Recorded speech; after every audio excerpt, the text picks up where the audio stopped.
কৃষক বাঁচাও, দেশ বাঁচাও। আসুন আমরা সকলেই কৃষকের পাশে দাঁড়াই।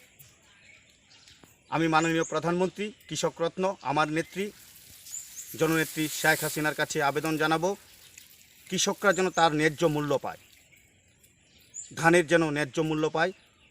সরকারিভাবে যে ধান ক্রয় করা হয় সেই ধান ক্রয় যেন আমার প্রাণপ্রিয় অসহায় কৃষক ভাইদের কাছ থেকে যেন কিনা হয় এবং তারা যেন তাদের ন্যায্য মূল্যটুকু পায়।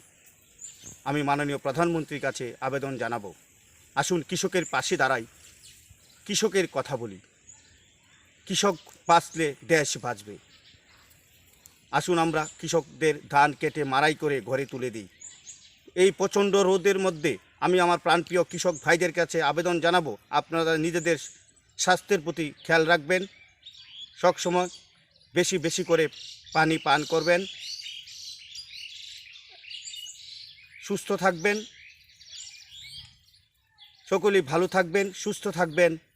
আমি একজন কৃষক লীগের কর্মী হিসেবে, আওয়ামী লীগের একজন কর্মী হিসাবে আপনাদের কাছে আবারও আবেদন জানাবো, আমার মাননীয় প্রধানমন্ত্রী দেশরত্ন কৃষক রত্ন জননেত্রী শেখ হাসিনার কাছে আমার প্রাণপ্রিয় কৃষকরা যেন ন্যায্য মূল্যটুকু পায়, তাদের যে ধানের ন্যায্য মূল্য যেন তারা পায় এবং তাদের কাছ থেকে যেন, যারা অরিজিনাল কৃষক তাদের কাছ থেকে যেন সরকারিভাবে ধান ক্রয় করা হয়।